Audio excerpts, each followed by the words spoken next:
Hey, Foundry Groups, it is good to be with you guys again. I hope you're enjoying our January. We're going to jump right into it. As always, group leaders, take out your phone, jump on that Foundry app, and make sure to take attendance. We love to know who is with us in groups this week. Without further ado, this past weekend, Pastor Justin, he was a guest speaker this week, gave a message on worry. And he tied it into this story of Jesus and the disciples, where Jesus is it's actually one of my favorite visual verses in the Bible, where Jesus is most likely walking around and he's looking at things and he's pointing things out to the disciples like, look at the birds, see how they do not worry, right? And Jesus at the end of this asks, why do you worry? And the principal truth that comes out of this teaching was the chaos of worry and anxiety are birthed from the absence of some things. It's the absence of perspective, faith, and thanksgiving. And I just think that is so fascinating when we think about the things we worry about, the anxieties that come with life. It comes because of these things, that we don't have the right perspective, that maybe we don't have enough faith in the God who reigns over it all, that we're not thankful for the things that God has given to us. So as we jump into the content for today, the questions for today in groups, have that in the back of your mind, that as we worry about so much, that we live in a culture that throws so many things that we should be worried about, and yet maybe we should be thinking more about our perspective, our faith, and our thanksgiving in this. As we jump into questions, I want to start out with an icebreaker, and that icebreaker leads us from the idea of travel. Because travel can either be very fun or very stressful. And I have always loved traveling. It has become more stressful when you travel with 2 kids under 3. And obviously it's like, this went from a vacation to a trip, right? Parents out there know exactly what that means. It's like, wow, I need a vacation from my vacation becomes a very real thing. But the icebreaker for this, do you find travel fun or stressful? What is your favorite travel memory?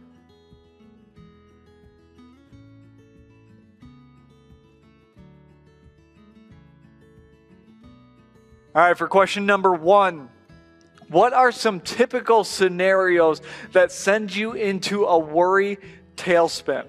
And if you're sitting there thinking, I don't know of one, maybe ask the person who knows you best that's next to you. They could probably answer that. Like, when this comes up, you are just a worrywart, right? What are some things, what are scenarios that send you into a tailspin?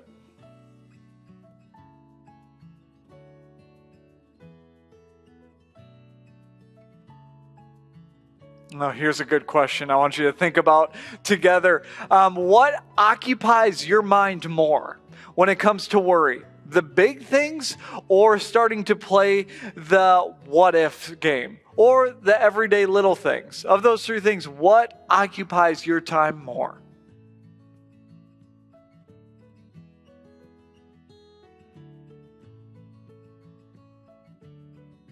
There's a few passages I want you to read together, and these will come up on the screen, or you can pop them up on your app as well. Read John 14:1, Matthew 6:34, Psalm 46:10, and Matthew 6:25.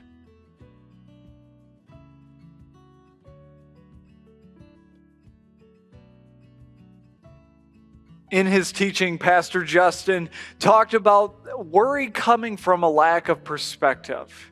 Do you agree or disagree with that? And why or why not?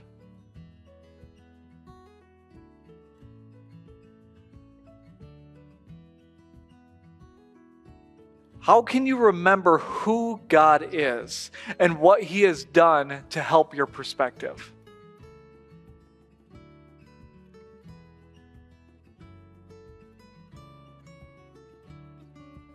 Now I want you guys to continue and read from Matthew 6:27-30.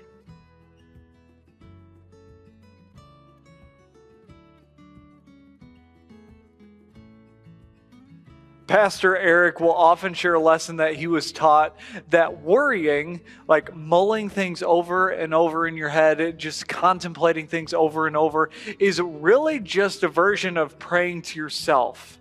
This makes Jesus' question here so important.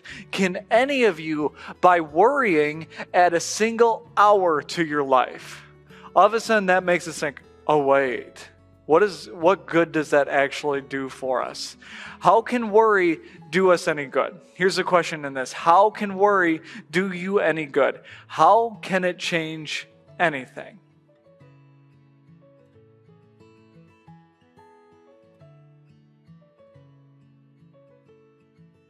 In the message, we talked about this idea that worrying is actually a sign that faith might be missing and that we might not be trusting in God enough. Have you ever given up hoping God would come through just seconds before He did and wished you had just trusted Him a little bit longer? Describe how you've seen God come through in a miraculous way.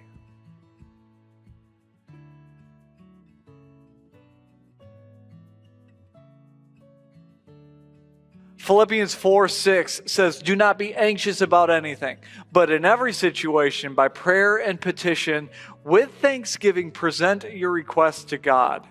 The questions in that come from this. How can being thankful keep you from worrying?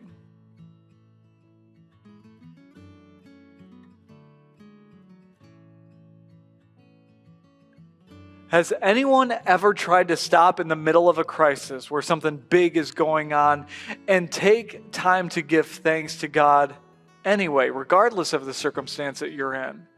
What was the result in there? Did you have anything? Did you have an emotion that came out of that situation?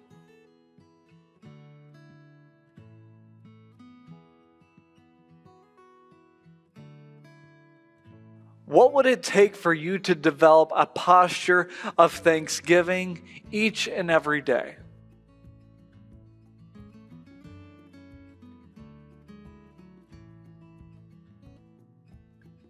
All right, groups, that is all for today. Make sure to wrap up in prayer. And as always, we've got a Digging Deeper section if you have some time that you want to jump in a little bit farther. We look at two stories, or one story in one passage out of Matthew 7 and Isaiah 49 as well. And I hope that if you jump into this, it'll actually give you some comfort and encouragement for some worry that you might have in your life, because there is somebody that we can ask and someone that we can share our concerns with. So if you got time, jump into that. Otherwise, I hope you guys all have a great week, and we will talk to you soon.